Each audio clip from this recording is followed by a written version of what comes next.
Our cover story tonight is from Pakistan's Sindh. China is deploying troops in Sindh, troops from the People's Liberation Army. They are in the Thar region, just 90 kilometers away from the Indian border.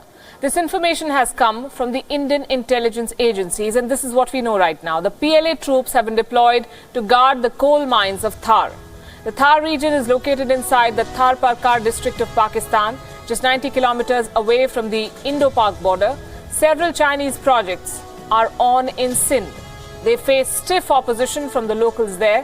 Sources tell us that India's border security forces have noticed the movement of Chinese troops close to the border. What does this indicate? Nervousness on the part of Beijing. They're worried about the safety of Chinese projects in Sindh and Balochistan. Local protests are intensifying. Now, whenever the Chinese invest their money, they hold all the cards. That's particularly true for Pakistan. When Beijing agreed to invest in Pakistan, it wanted the Pakistani army to guard the projects. But it seems that China is losing faith in the Pakistani security establishment, and they've decided to take matters in their own hands. Pakistan is said to have deployed 17,000 soldiers for the security of CPEC, and this includes their special forces, but Beijing is not impressed. An attack on a Chinese consulate in Karachi last year made matters worse. It put a question mark on the ability of the Pakistani military to secure Chinese interests. In November 2018, 3 armed gunmen tried to raid the consulate. The attack was carried out by the Baloch Liberation Army. It's a rebel group that demanded independence of Balochistan from Pakistan. After the attack, Beijing wanted Islamabad to guarantee the security of its citizens in Pakistan. The stakes, remember, are very high for China here. The China-Pakistan economic corridor is spread across 3,000 kilometers. As of 2017, the value of this project stood at $62 billion. The project has led to increased movement of Chinese citizens in Pakistan. Close to 60,000 Chinese are believed to be living in Pakistan. The crowning jewel of this investment is the Gwadar port. More than $1 billion being pumped into the sleepy town to turn it into a global trading hub. But this project faces the biggest threat because Gwadar is located in the southwestern coast of Balochistan, a restive province. The atrocities committed by the Pakistani army here have not gone unnoticed. Forced disappearances are a common affair in Balochistan. Pakistan's military is accused of illegally detaining 19,000 men, women and children. Many of them have been raped and killed. Bodies of many of these detainees were later found from mass graves. That is the state of affairs. It's been more than 5 years since China and Pakistan started the crucial China-Pakistan Economic Corridor, or CPEC. It was pegged as a game changer, an avenue of economic development for the people of Balochistan. But it seems China has only furthered its own economic interests in this area. And that's something that the Baloch are now protesting.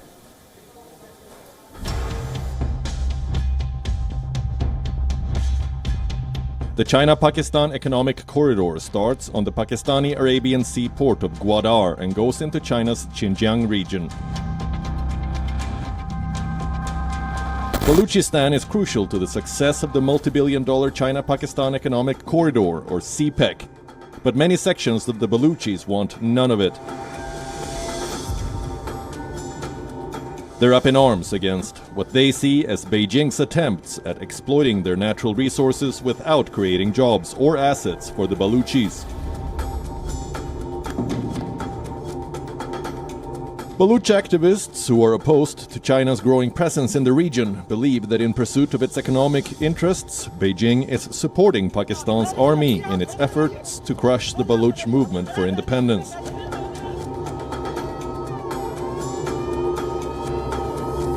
The Balochis view Chinese investment in Balochistan as usurpation and exploitation of their resources.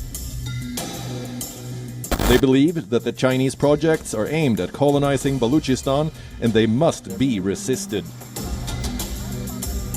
The launch of the CPEC project has led to a number of attacks against Beijing's assets, significantly impacting the economic projects. In 2017, a Chinese couple was abducted from Quetta and their bodies subsequently discovered in the Balochistan town of Matsung. In August last year, a suicide bomber from the outlawed Balochistan Liberation Army attacked a bus carrying Chinese engineers in Balochistan. The attack was significant as it was the first time Baloch separatists had used suicide bombings to target the Chinese in Balochistan. Then in November 2018, the Chinese consulate in Karachi came under attack, with 3 gunmen trying to enter it and killing 7 people in the process. And again, the Balochistan Liberation Army took responsibility for the attack. The Pakistan Army increased the security cover to the Chinese establishments after the attacks. But the Baloch separatists have been unrelenting and plan to continue targeting the Chinese presence in the area. Bureau Report, Wion, World is One. Meanwhile, China scored a major point in Europe today. Its economic clout is winning it new allies, and Italy is China's newest friend. It has announced support for the Belt and Road Initiative, the first among the G7 countries to openly back the BRI. It's significant. Chinese President Xi Jinping was in Rome. He was given a red carpet welcome, and then the welcome news. Here's what the Italian president said about the Belt and Road project. Che vede la seta fu strumento di conoscenza tra popoli e di condivisione di scoperte reciproche. Anche la nuova deve essere una strada a doppio senso di percorrenza e lungo di essa devono transitare, oltre alle merci, anche idee, talenti, conoscenze, soluzioni lungimiranti ai problemi comuni e progetti di futuro. This is a major diplomatic coup for Xi Jinping. Italy is the first member, as I said, of the G7 to join the Belt and Road Initiative. Chinese presence in Italy will give the country inroads into Western Europe.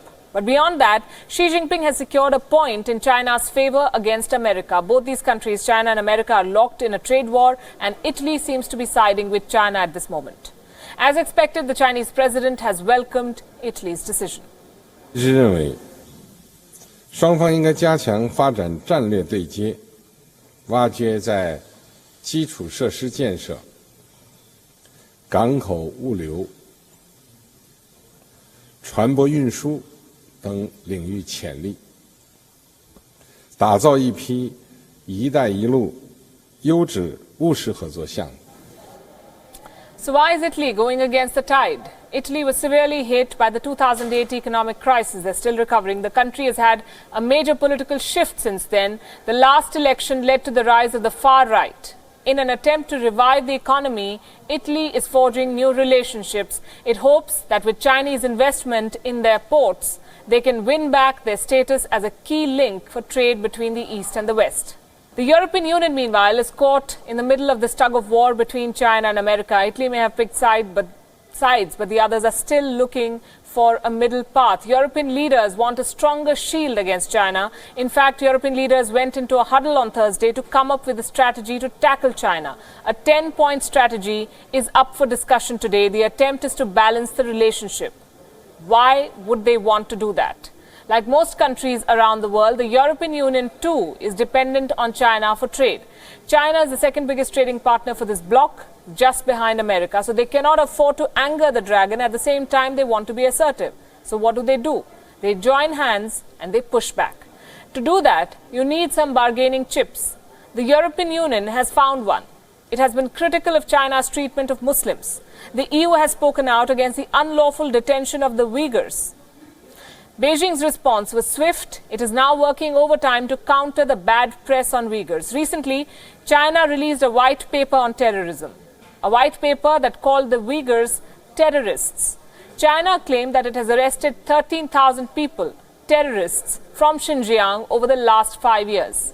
The government calls it a crackdown on terror. Now, China is going one step further. It is calling the European Union to verify the truth firsthand. Reports say that China will invite Beijing-based European diplomats to Xinjiang, the province where Uyghurs live. The first of its kind visit by a large group of Western diplomats to Xinjiang. The invitation has been issued informally and specifically to ambassadors, we are told. It is not clear yet if the Europeans will accept the invite. And no one knows how many diplomats will actually go if they are allowed to.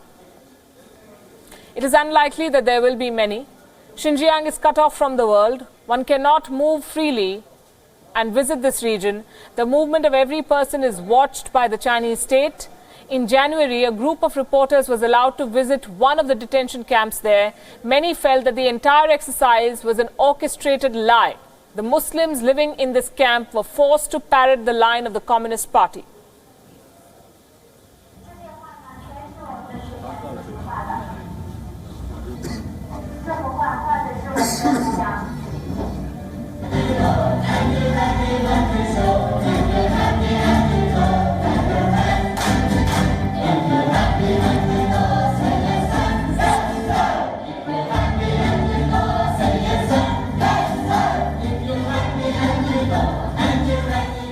Believe it.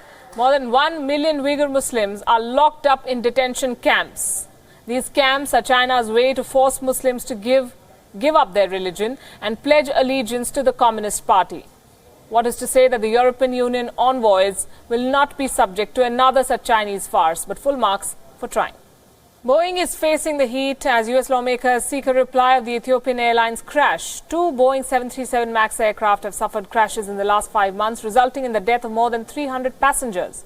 The crashes have prompted a worldwide ban on Boeing 737 MAX aircraft. So what is Boeing doing? 2 things. One, the company will make a previously optional cockpit warning light mandatory. This warning light will be added as part of a software upgrade. In the past, Boeing offered the AOA, that is Angle of Attack Disagree Alert. This alert warns pilots when a reading does not match, but this facility was optional in the past. Why is this important? Because Indonesia's Lion Air did not install this warning light to keep an emergency service optional. Think about it. Besides this, Boeing has also not outlined the automated system, the MCAS, in the flight manual for specific model. Experts believe that the new flight control system may have been a factor in both these crashes. The US government took the decision to ground the Boeing after 12 countries did so. Why so? Did the Federal Aviation Agency just accept Boeing's statement that the plane was safe? What's more intriguing? Here it is. The company was today awarded a $4 billion contract to produce 78 Navy jets. Now, is the US government's way of easing the financial pressure on Boeing? That is the question. Given the close ties between the president and the company, is this a way of arresting the fall in the market share of Boeing? We do not know. But we do know that Boeing's influence in the US has grown over the years. Boeing has spent nearly $275 million on lobbying alone since 1998, $15.1 million just the last year alone, and they are head and shoulders above any other defense company when it comes to lobbying in America. So where does this donation from lobbyists go? Straight into the kitty of House and Senate Appropriation Committee members. These members decide how to spend the defense budget, and they are likely to favor Boeing dishing out contracts. This lobbying, of course, has worked for Boeing. In 2018 alone, there are 60 bills that allegedly favor Boeing. And if you think lobbying is where Boeing spends all its money to buy influence, you're mistaken. Since Boeing is a government contractor, it cannot fund elected politicians. But then, in the US Super Political Action Committees, or Super PACs, through the Super PACs route, the company has donated more than $32 million in the last 40 years. Now here's the clincher. Boeing doled out $827,000 in political contribution in the month of February alone, according to a newly filed report with the US Federal Election Commission. That's more than Boeing's Political Action Committee has ever reported donating in a single month. It's a record. Boeing is likely to have spent more on political donations as it faces enormous pressure in Washington over its inability to come clean on software upgrades, which are largely unknown in the aviation world. And this is not the first time that Boeing has bought influence through political funding. In the 2018 midterm election, Senate Leadership Fund, it is a super PAC that favors Republicans, it received the most donation from Boeing. And all this is data from the Center for Responsive Politics. Boeing essentially has strong influence in the White House. It funds the party's campaigns. It lobbies hard to get law favoring the company. It gets tax cuts in return from the government. It funds the inauguration of American presidents. It manipulates markets. And when accidents happen, Due to oversight and utter lack of care, it can, of course, clean up the mess with free upgrades. Upgrades that could have prevented accidents from happening. Boeing's so-called Cleanup Act looks very murky indeed. The United States President Donald Trump took the world by surprise when he announced on Twitter that he recognizes the Golan Heights as Israeli territory. It's one of the most contested strips of land in West Asia. It once belonged to Syria. It's been on the back burner for years now. So why has Donald Trump decided to take it up and change America's long-standing position? And how did the world react? Our West Asia Bureau Chief Daniele Pagani reports. After more than 5 decades of considering the Golan Heights as a contested territory, US President Donald Trump took a major shift and told the world it was time for Washington to recognize it as Israeli territory. US Foreign Minister Mike Pompeo, on an official trip to Israel, praised his president's decision. Tonight, President Trump made the decision to recognize that hard-fought real estate, that important place, is proper to be a sovereign part of the state of Israel. President Trump made a bold decision to recognize that, an important decision for the people of Israel. It will truly be historic, and the people of Israel should know that the battles they fought, the lives that they lost on that very ground were worthy. Shortly after the announcement, Israel's Prime Minister expressed his gratitude. President Trump has just made history. I called him. I thanked him on behalf of the people of Israel. He did it again. First, he recognized Jerusalem as Israel's capital and moved the U.S. embassy here. Then he pulled out of the disastrous Iran treaty and reimposed sanctions. But now he did something of equal historic importance. He recognized Israel's sovereignty over the Golan Heights. And he did so at a time when Iran is trying to use Syria as a platform to attack and destroy Israel. And the message that President Trump has given the world is that America stands by Israel. Trump's tweet comes barely 3 weeks before Israel's election and could boost Netanyahu's difficult race for office. He's facing charges for corruption and bribery and is locked in a neck-and-neck race against Israel's former army chief, Benny Gantz. Since his first mandate in 2009, Netanyahu has maintained a tough stand on the Golan.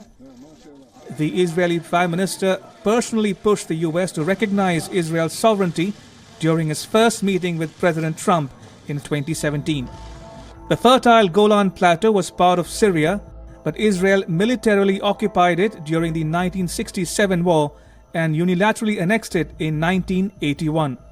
United Nations peacekeeping forces oversee the Golan Heights, patrolling the demilitarized zone where a peace agreement forbids Israeli and Syrian military forces' presence.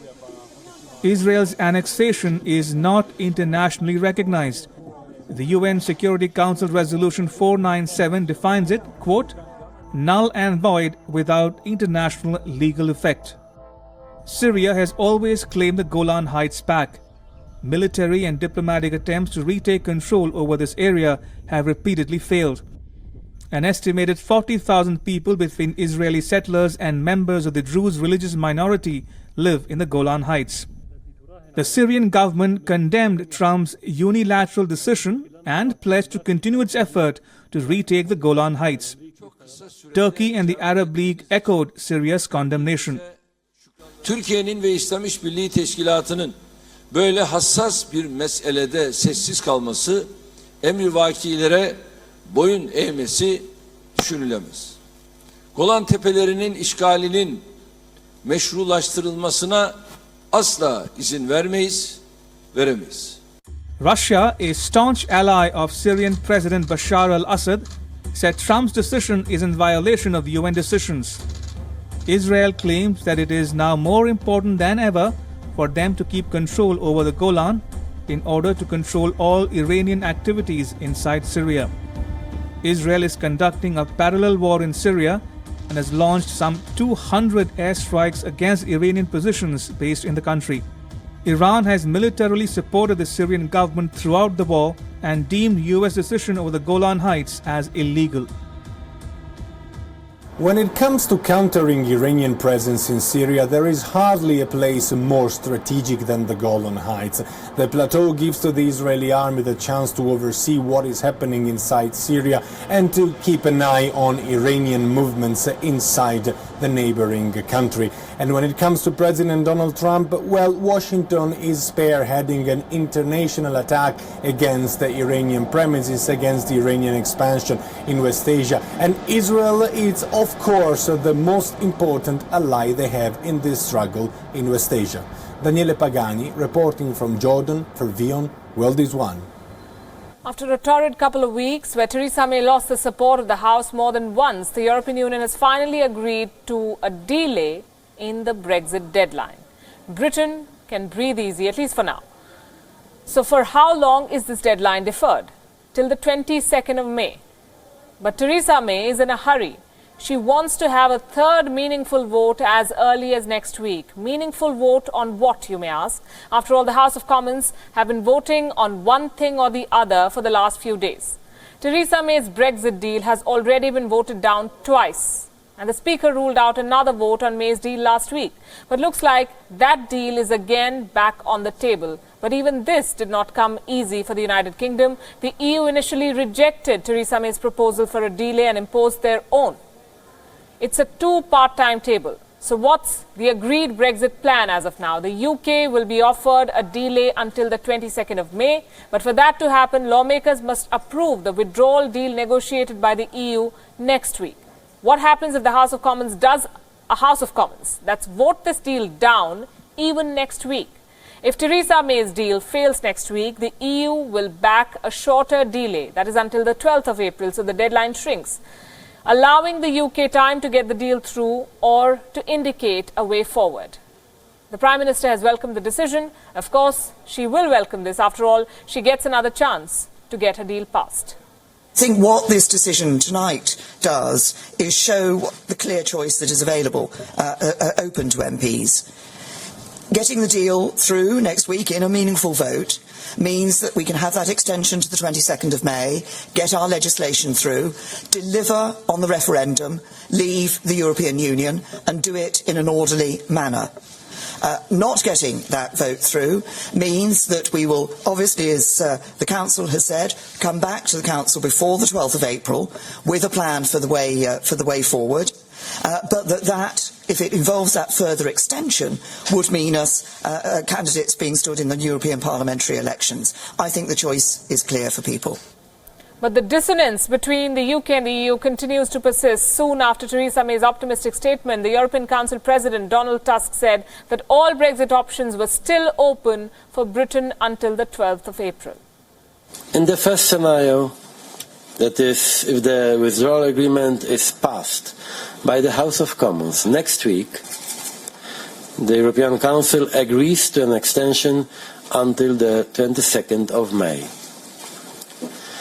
In the second scenario, that is, if the withdrawal agreement is not approved by the House of Commons next week, the European Council agrees to an extension until the 20th of April, 12th of April, while expecting the UK to indicate a way forward.